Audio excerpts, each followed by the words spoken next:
everyone. Welcome back to another episode of In the Gallery with Laura Ali. I'm your host, Laura Ali, and we're back today with day two of Donna Adelson. So we're going to jump right into it because no time to spare. No time to spare.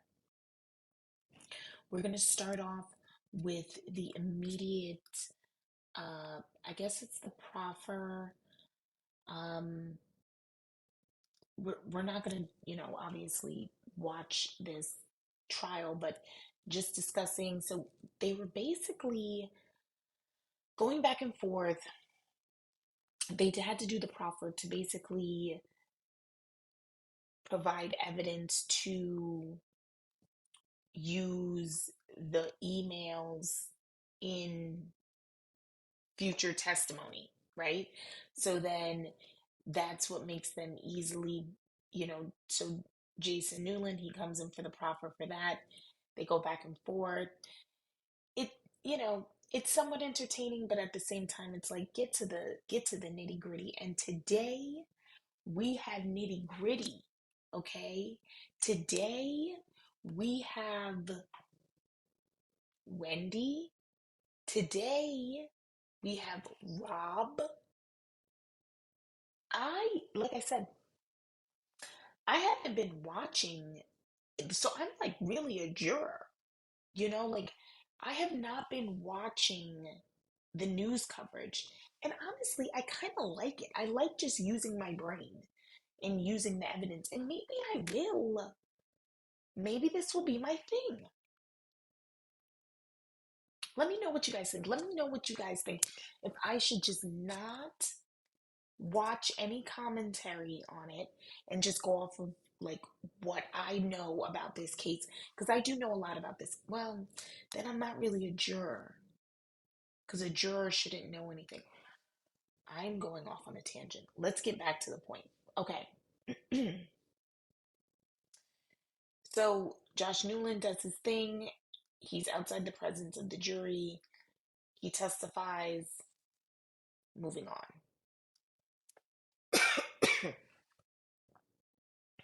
I'm gonna drink some water. My throat is dry.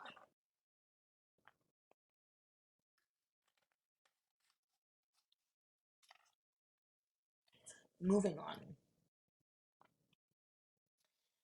So Josh Newland does his thing.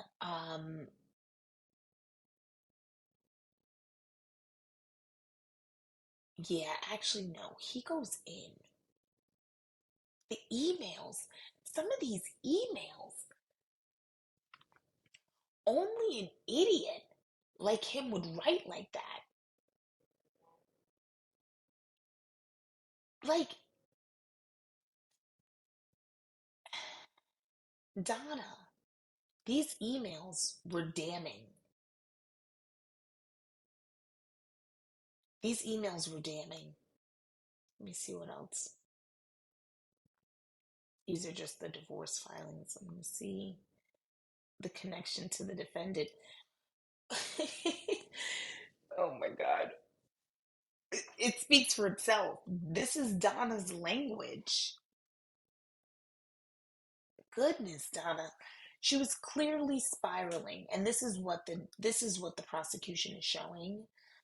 Um, I'm trying to get this one. I'm too angry to write anymore. Oh wow. Yeah, she's spiraling. Control, control, control, control, control. Gibbers. The name Gibbers. When they talk about that name Gibbers, I find it to be very offensive. I don't know what about it. It just seems so offensive to call someone that. So anyway, Josh Newland cooks with this, I would say. Today was not a good day. Today was not a good day for Donna. Today was not a good day. Overall, overall, between the emails, like I almost forgot about how damning these emails were.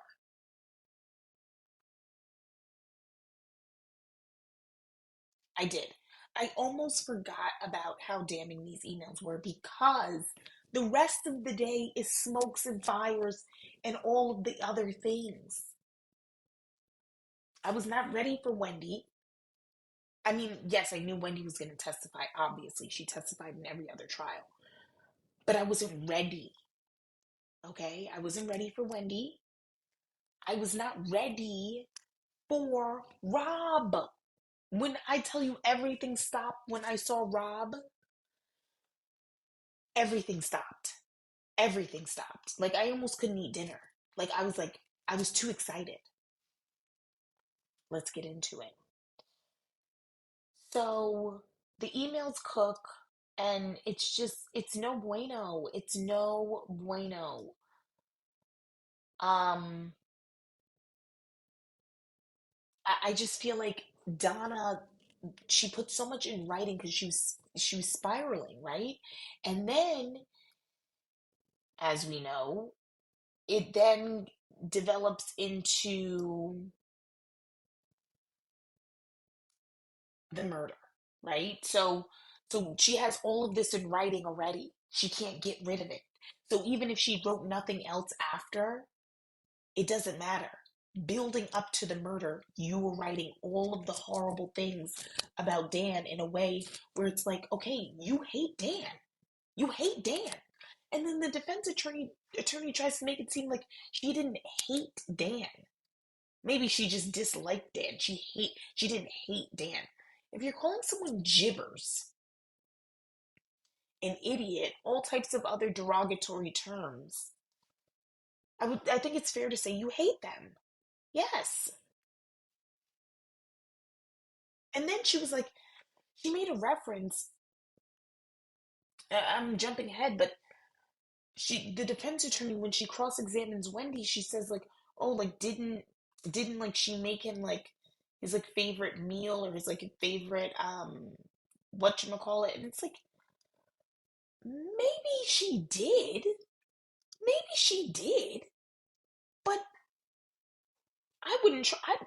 If I was Dan, I probably wouldn't eat anything that she gave me.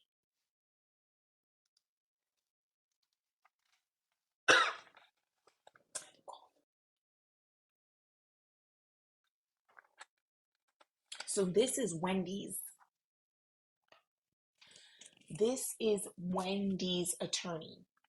Wendy's attorney comes up there to say, listen, she's going to testify, but, she chooses to plead the fifth. She wants to establish that she's like getting it on the record. She wants to establish that nothing she says on the stand can be used against her or something like she's trying to set it all there. But Wendy, they're coming for you, Wendy. They don't need anything you say on the stand because half the things you're saying on the stand is, oh, I don't remember. I don't remember. I, oh, I don't remember. But everything that Dan did, oh yeah, he did that. Like, oh, she remembers off the top of her head, she could remember things that Dan did, said, thought about. In a split second, she could remember that. But the other things, I can't recall that. Oh, but you know what I love? I'm getting ahead of myself, but I love how Georgia Cavalman is cooking on her. Okay, Georgia Cavalman comes in there, cook, cook, cook. I don't know why I'm using the phrase cooking so much today. I'm sorry. I do apologize if someone hates that phrase.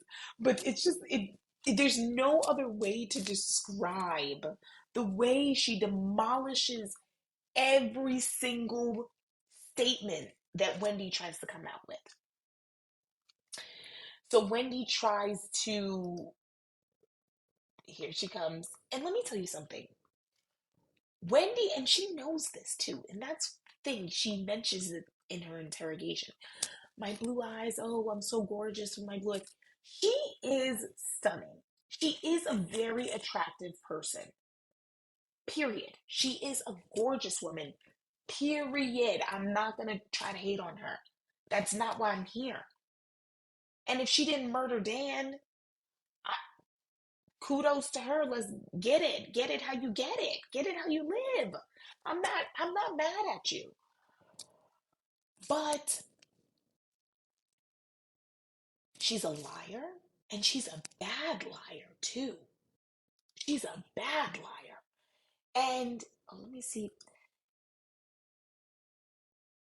Yeah, she's a bad liar.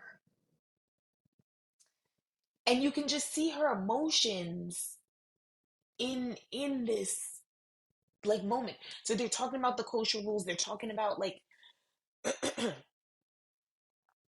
faith that they were raised in and all of that stuff, yada yada. Not to dismiss it, but just to like move along in the story. There's Dan's mom. Did you ever refer to your husband as a dark lord? I don't remember. I don't remember saying that. And then it's like, and then George is just like, okay, go to page 32 of this book. Georgia comes with these two binders, stacks them on the tape on the witness stand to say, okay, you're gonna need to refer to these, at any point. So she's like, at any point, she's like, oh, I don't remember. She's just like, okay, can you refer to page, 64? And like, it's just wild. Here we go. Please, tab 31, just to refresh your memory, please. Oh, oh, oh, oh, there it is. Okay. Oh, yes, I do recall calling him gibbers. Yes, I do recall that. Yes, I do recall saying that we were going to dress up in SF's uniforms. Yes, I do recall that. Yes, okay. Yes, I do recall saying I hate him. Yes, okay. Yes, I do recall that. Okay. Uh, yes, I saw in that email. Yes, yes, yep. I hate my children's dad. Yep, I do. Yep, I said that. Yep. Oh, that was 15 months before. Yes, but that was 15 months before. And it's like, Wendy, she's such a bad liar. I can go on and on. I can literally go on and on with the level of dysfunction that she exudes from her upbringing, right? Like she was given everything. She has never had to take responsibility or accountability for anything that she's done. So it's created this sort of monster, and she's attractive. And so it's created this sort of monster, this lying monster, where she's never had to be good at lying because she's gotten away with it. They're just like, oh, Wendy. But on the stand, and these questions are being asked, and the evidence is being shown, and you have to read it out, and then it's just like, you're just sitting in that lie. You're just sitting there and you're looking like that. And luckily, she has a pretty face to go with it, but you're just sitting there looking like that.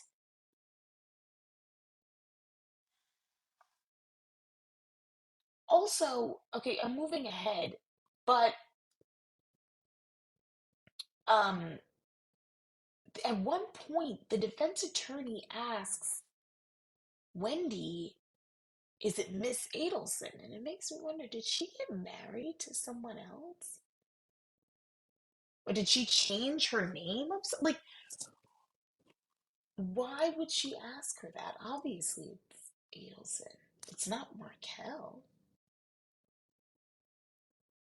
That was weird. That was a weird question by the defense attorney.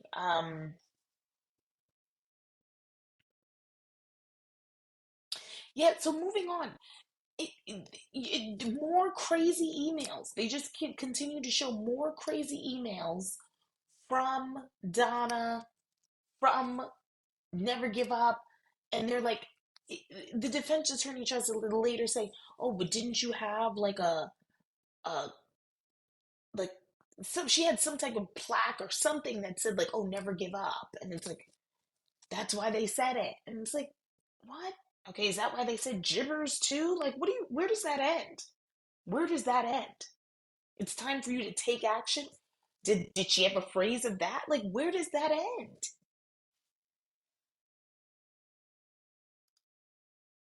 Yeah. So I would say that, as usual, I would say on Wendy's top favorite, if I would say she hates Georgia Cappleman more than she hates Dan Markel right now, right? So uh she sees her like once every couple of years, has to give her this testimony, and she does not like her, I would say, which is fair. I wouldn't like her either if she was trying to put my whole family in prison for a murder we tried to commit. Or not tried to, did commit. I don't know if I mentioned how sad Donna was when it was actually very sad. It was actually very sad. Let me see if I can go back to it really quick. When she walks in, not even when she walks in, but when she's asked to identify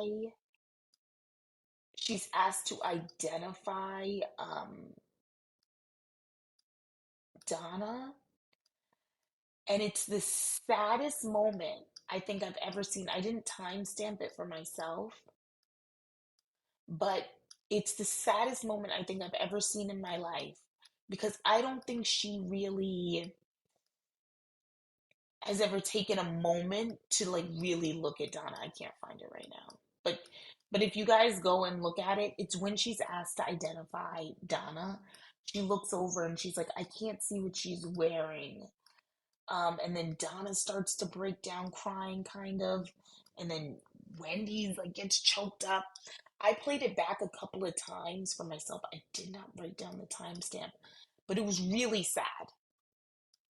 It was really sad. It's towards the beginning of the testimony at some point. All right, moving on. So Wendy does her thing. I was gonna get more into the defense. The defense kind of, I don't know. Do you guys think they kind of went in on her a little bit? I thought they were kind of being a little bit aggressive with her. I was actually shocked to see how aggressive they were being with her, because I kind of thought like they were going to be a little bit more, chill with Wendy because it's Wendy, and that's, Donna's baby girl. But oh, they're talking about their zip lining trip, so Donna's beaming. That's it's a weird moment to beam. But yeah. But yeah, they kind of go in on her, I think. They kind of go in on her, and I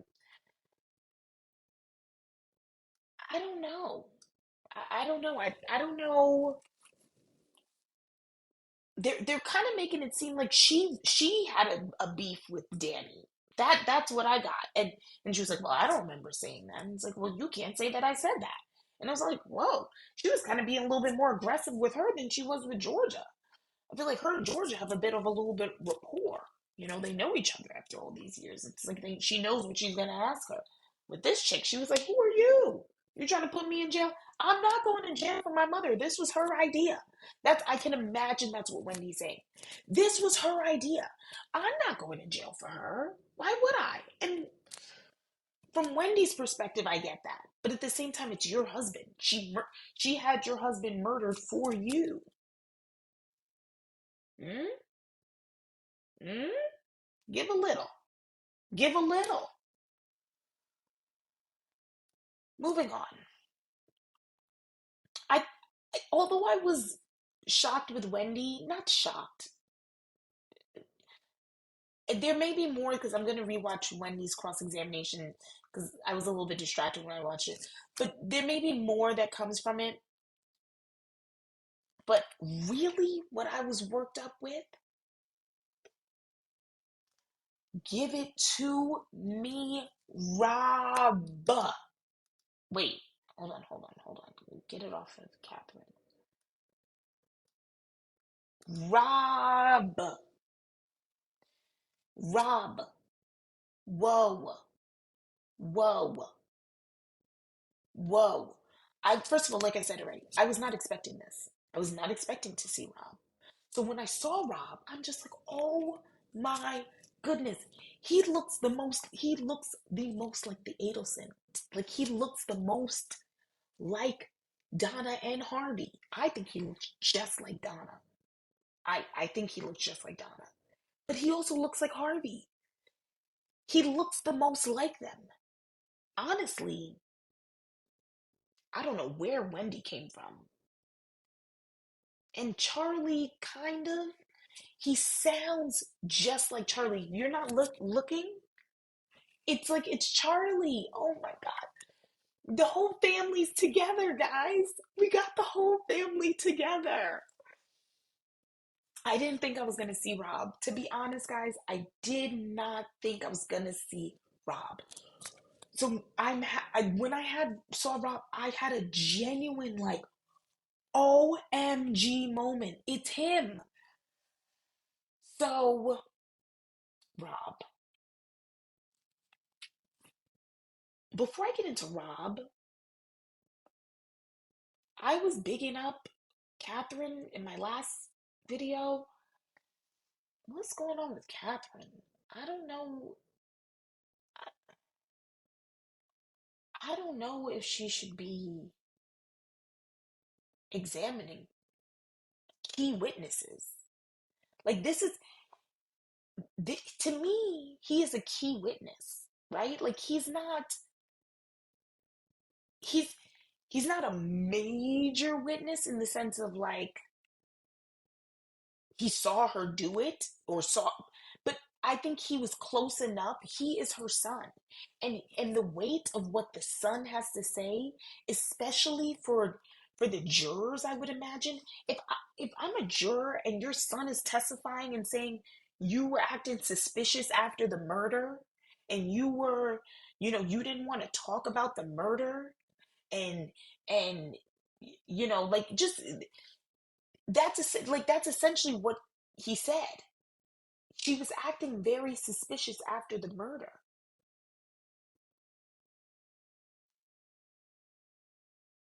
Why are you acting that way? And I know, not as a juror, but I know from jailhouse calls that he doesn't talk to you anymore. He doesn't bang with you like that. And there's a reason why he doesn't bang with you like that. At the time, it seems like he was still communicating. But by the time, the jailhouse calls are with Charlie, she's saying how she doesn't talk to him. They are estranged.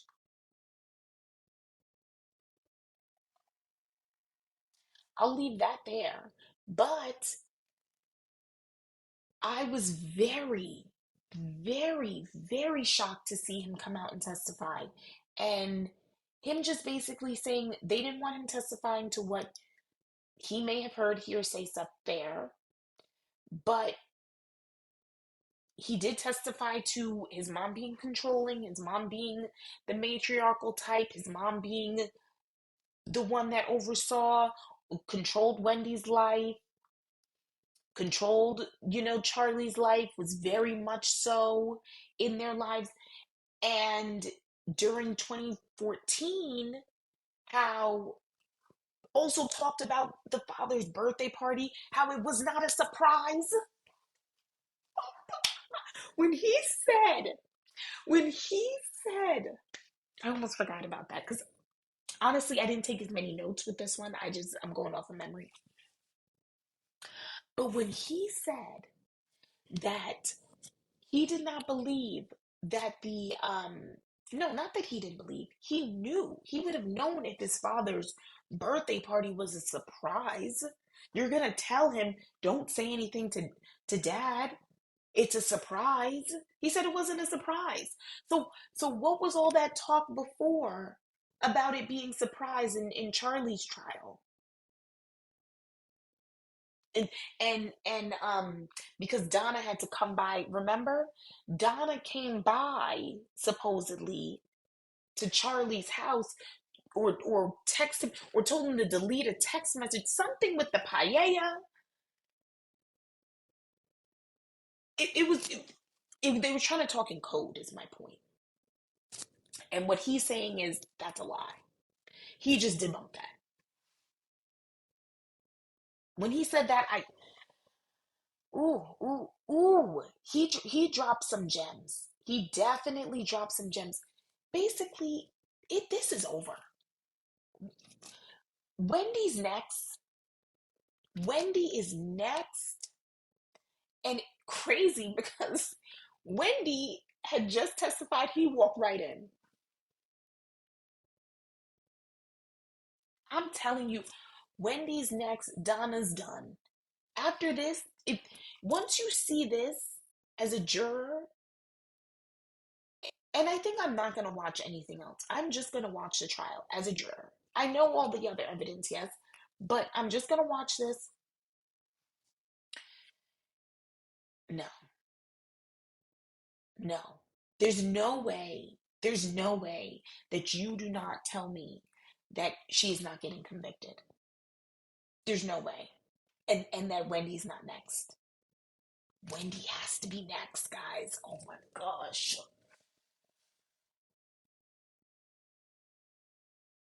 I wonder.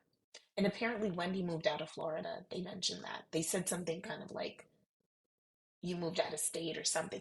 It was the defense attorney. She be giving it up. She reveals a lot of information, more than the prosecution does.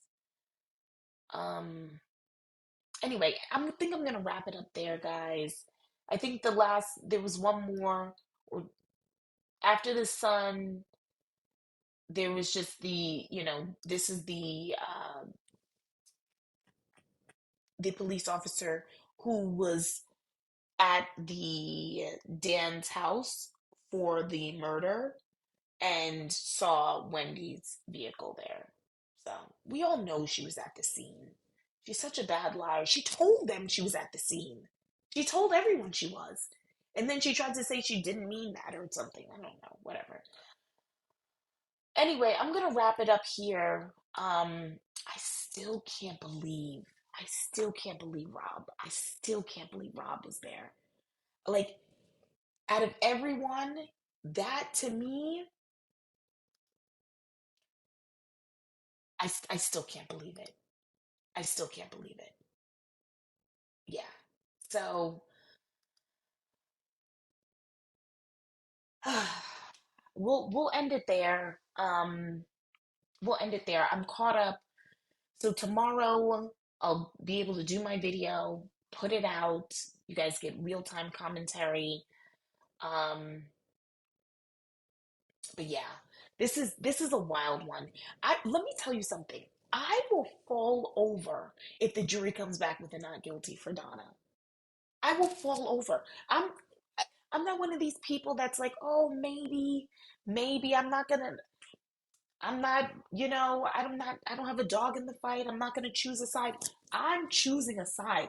Donna is going to prison for the remainder of her life, which for her benefit may not be much longer because she's so old. But Wendy, allegedly, I think Wendy is involved.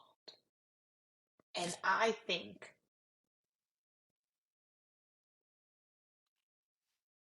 all right, that's it, guys. Good night. Have a good night. Like, comment, and subscribe. Thank you.